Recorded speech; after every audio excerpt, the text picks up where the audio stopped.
Award കിട്ടിയപ്പോൾ അതിനെ അങ്ങനെ കാണാനും ശ്രമിച്ചു ഇന്ദു, അതൊരു വിജയമായിട്ടും അല്ലെങ്കിൽ? അതൊരു സന്തോഷമായിരുന്നു. കാരണം നമുക്ക് ആക്ച്വലി ഒരു തോറ്റു കൊടുക്കാൻ തോന്നാതിരുന്ന ഒരു മനസ്സുണ്ടല്ലോ. കാരണം ആ സമയം പ്രതീക്ഷകളൊന്നും ഉണ്ടായിരുന്നില്ല. ഇപ്പം എന്നെ ചെയ്യിക്കില്ല എന്ന് ഷാജിയൻ കരുണിനെ പോലെ ഒരു പ്രഗത്ഭനായിട്ടുള്ള വളരെ നെറ്റ്വർക്ക് ഉള്ള ഒരാളാണ് അദ്ദേഹം, പറയുകയാണ്. അത് എന്നോട് മാത്രമല്ല, പ്രഗത്ഭരായിട്ടുള്ള മറ്റ് പല ആൾക്കാരോടും പറഞ്ഞിട്ടുണ്ട്, ഇന്ദുവിനെ ഇവിടെ ഒരു സിനിമ ചെയ്യാൻ ഇനി ഞാൻ സമ്മതിക്കില്ല എന്ന് ഒരു സ്റ്റേറ്റ്മെൻറ്റ് ഉണ്ടായിരുന്നു.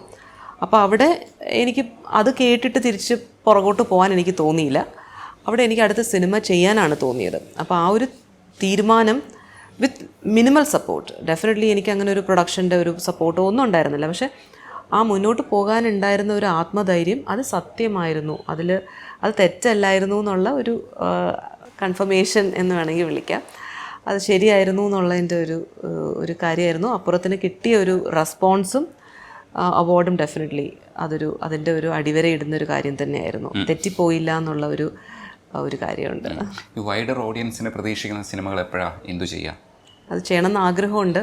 പക്ഷെ നമ്മുടെ ഒരു പരിമിതമായിട്ടുള്ളൊരു സ്പേസിൽ എനിക്ക് പറയാൻ പറ്റുന്ന ഒരു കഥ എന്നുള്ള രീതിയിലാണ് നമ്മൾ 2 സിനിമയും ചെയ്തിട്ടുള്ളത്. പക്ഷെ എനിക്ക് കാണാൻ ഇഷ്ടമുള്ളത് ബിഗർ ക്യാൻവാസിലുള്ള മൂവി തന്നെയാണ്. പക്ഷെ അത് may be it's A matter of time, we never know. And cinema എന്ന് പറയുമ്പോൾ അതിനകത്ത് അതൊരു ഒഴുക്ക് പോലെയാണ്. അതിനകത്തൊരു അൺസീൻ എനർജി ഉണ്ട്.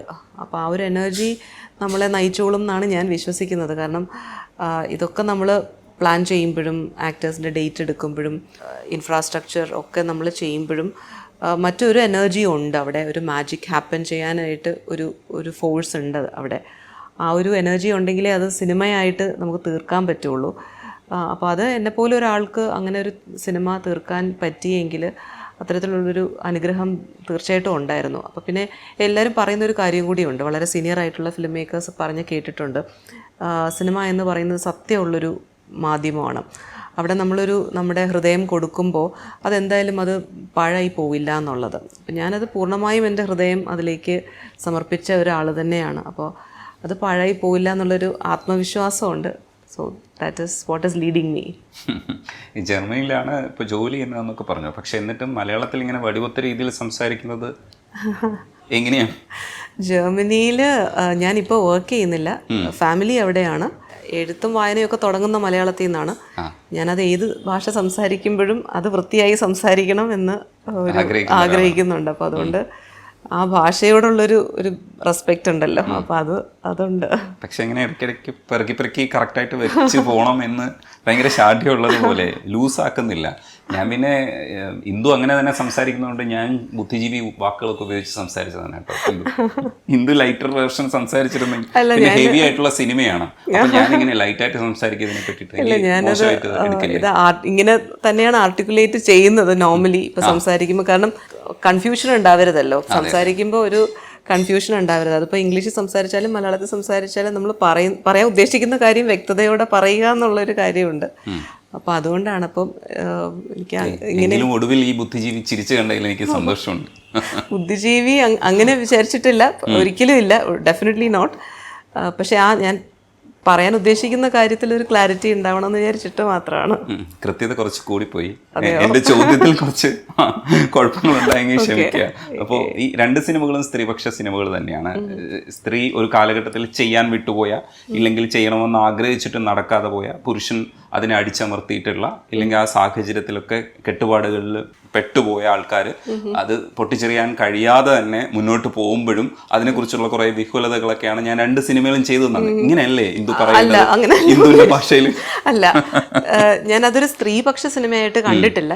നിളയാണെങ്കിലും നിളയിൽ ഇപ്പോൾ ശാന്തികൃഷ്ണയുടെ റോള് ഏതൊരു മെയിൽ ആക്ടർ ചെയ്താലും അവിടെ ആ കഥ മാറുന്നില്ല, അവിടെ ഇമോഷൻ ഒട്ടും മാറുന്നില്ല. അപ്പോൾ എന്നെ സംബന്ധിച്ചിടത്തോളം അത് സ്ത്രീപക്ഷമായിട്ട് ഞാൻ വിചാരിക്കുന്നില്ല. കാരണം എത്രയോ ആണുങ്ങൾ വളരെ ജെൻഡർ സെൻസിറ്റീവായിട്ട് സപ്പോർട്ട് ചെയ്യുന്ന എത്രയോ ആണുങ്ങളുണ്ട്. അപ്പോൾ അത് എനിക്ക് തോന്നുന്നൊരു പ്രോബ്ലി ഒരു മൈനോറിറ്റി ആയിരിക്കാം പ്രോബ്ലമാറ്റിക് ആയിട്ടുള്ള ആൾക്കാരെന്ന് എനിക്ക് തോന്നിയിട്ടുണ്ട്. എനിക്ക് അല്ലാതെ ഞാൻ ഇടപെടുന്ന മെജോറിറ്റി ആൾക്കാർക്കും ആ ഒരു സെൻസിറ്റിവിറ്റി ഉള്ള ആൾക്കാർ തന്നെയാണ്. അപ്പോൾ അവിടെ നിളയിൽ ശാന്തി മാമിൻ്റെ ക്യാരക്ടർ ഇപ്പോൾ ഒരു സീനിയർ ആക്ടർ ചെയ്തിരുന്നെങ്കിലും, മെയിൽ ആക്ടർ ചെയ്തിരുന്നെങ്കിലും അവിടെ എൻ്റെ കഥ മാറുന്നില്ല, അതിൻ്റെ വൈകാരികത ഒട്ടും മാറുന്നില്ല, അത് അങ്ങനെ തന്നെ നിൽക്കുന്നുള്ളൂ. ഇവിടെ അപ്പുറത്തിൽ വരുമ്പോഴും ജഗദീഷ് സാറ് ചെയ്ത കഥാപാത്രം എന്നെ സംബന്ധിച്ചിടത്തോളം അവിടെ ഏറ്റവും ഇമ്പോർട്ടൻ്റ് ആയതുകൊണ്ടാണ് ഞാൻ അദ്ദേഹത്തെ പോലെ ഒരു ആക്ടറിനെ തന്നെ അവിടെ in spite of the budget constraints ഞാൻ അപ്രോച്ച് ചെയ്യുന്നതും അതുകൊണ്ട് തന്നെയാണ്. കാരണം എനിക്ക് ആ പോയിന്റ്, ആ ഒരു പെർസ്പെക്റ്റീവ് ഇമ്പോർട്ടൻ്റ് ആണ്. അവിടെ ഒരു സ്ത്രീ എന്നുള്ള രീതിയിൽ മാത്രമല്ല, എനിക്ക് അവിടെ ഒരു പുരുഷൻ്റെ ബാലൻസും, പിന്നെ ഈ അപ്പുറത്ത് തന്നെ സെക്കൻഡ് ഹാഫിലുള്ള ചില കഥാപാത്രങ്ങൾ ചിലർ കൺഫ്യൂസ്ഡ് ആണ്. അവർ രണ്ട് വശവും പറയുന്നുണ്ട്. അവർ പറയുന്നുണ്ട് വേണുവിനോട് ചോദിക്കണ്ടേ എന്ന് പറയുന്നുണ്ട്, അല്ലെങ്കിൽ ഇത് ഇങ്ങനല്ലേ ചെയ്യേണ്ടത് എന്ന് പറയുന്നുണ്ട്. പക്ഷേ അവിടെ ഒരു മിസ്റ്റിക് എലിമെൻ്റ് ഉണ്ട്, അൺസീൻ എലിമെൻ്റ് ഉണ്ട്. കാണാൻ മറയത്ത് നിൽക്കുന്ന ആത്മാക്കളുടെ ഒരു കാര്യം പറയുന്നുണ്ട്. അവിടെ ആണ് ശരിക്കും അവരുടെ ഒരു കൺഫ്യൂഷൻ എന്ന് പറയുന്നത്. പക്ഷേ ദേ ഹാവ് ദാറ്റ് എംപതി ഉണ്ട്, എംപതി ഇല്ലാതെ അവർ ചെയ്യുന്നതല്ല. അപ്പം സ്ത്രീപക്ഷമായിട്ടല്ല, ഇതൊരു എനിക്ക് തോന്നുന്നു ഒരു സൊസൈറ്റിയുടെ തന്നെ ഒരു എലിമെൻ്റാണ്, എലിമെൻ്റ് ഓഫ് ഡോമിനേഷൻ ഉണ്ടല്ലോ. ഒരു ഡോമിനേറ്റ് ചെയ്യാനായിട്ട് ഇപ്പോൾ ഈ നേരത്തെ പറഞ്ഞ പോലെ ഈ സിനിമ ചെയ്യുന്ന പ്രോസസ്സിലും അത്തരത്തിലുള്ളൊരു ഡോമിനേഷൻ ആയിരുന്നു നമുക്ക് പ്രശ്നമായിരുന്നത്. അവിടെ നമ്മുടെ നിളയുടെ വർഷം 4 സിനിമകൾ എന്ന് പറയുമ്പോൾ 2 സ്ത്രീ സംവിധായകരും 2 പേര് പുരുഷന്മാരുമാണ്. SC/ST വിഭാഗത്തിൽ നിന്നുള്ള 2 സംവിധായകരുമായിരുന്നു ഉണ്ടായിരുന്നത്.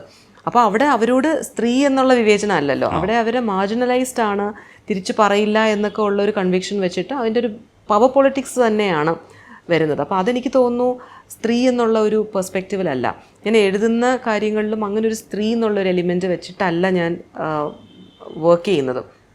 പിന്നെ ഒരു പെർസ്പെക്റ്റീവ് ഉണ്ടാവും. നേരത്തെ പറഞ്ഞ ആ ഇമേജുകളുണ്ടല്ലോ, ബ്ലഡ് ഒഴുകി വരുന്ന ഇമേജ്, അതൊരു പക്ഷേ ഒരു മെയിൽ ഡയറക്ടറിന് അല്ലെങ്കിൽ ഒരു മെയിൽ റൈറ്ററിന് അത് സുപരിചിതമായിട്ടുള്ളൊരു കാര്യമായിരിക്കത്തില്ല.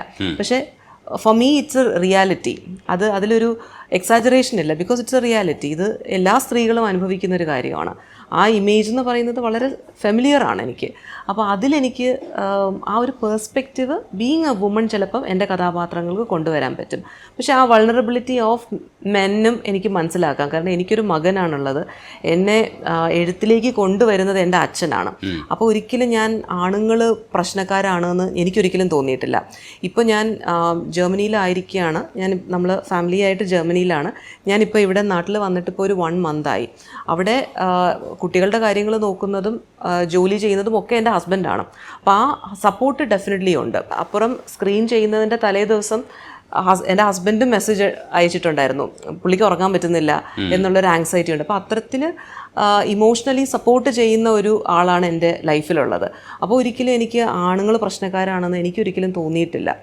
അപ്പോൾ എഴുതുന്നതിലും അത്തരത്തിലൊരു സ്ത്രീ പക്ഷം എന്നുള്ളത് ഞാൻ പറയുന്നില്ല. ബിക്കോസ് ഇപ്പോൾ എൻ്റെ ടീമിലാണെങ്കിലും ഞാനല്ലാതെ എനിക്ക് തോന്നുന്നു ബാക്കി എല്ലാവരും ആണുങ്ങൾ തന്നെയാണ് വർക്ക് ചെയ്തിട്ടുള്ളത്.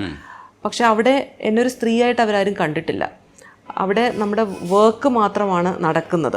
സോ ദാറ്റ് വേ എനിക്ക് സ്ത്രീപക്ഷം എന്നുള്ളതിനോട് എനിക്കൊരു വിയോജിപ്പുണ്ട്. അപ്പോൾ പവർ പൊളിറ്റിക്സ് പോയി തൊലയട്ടെ അങ്ങനെ പറഞ്ഞ് നമുക്ക് അവസാനിപ്പിക്കാമെന്ന് തോന്നുന്നു. പിന്നെ ചില ചോദ്യങ്ങളൊക്കെ ഒരുപക്ഷെ ഉത്തരം കിട്ടാൻ വേണ്ടി ചോദിച്ചതാണ്. അത് ആ ആസ്പെക്റ്റിലല്ല ഞാനതിനെ മനസ്സിലാക്കുന്നതെന്ന് മനസ്സിലാക്കുമെന്ന് വിചാരിക്കുന്നു. അപ്പോൾ സംസാരിച്ചതിന് താങ്ക് യു സോ മച്ച്.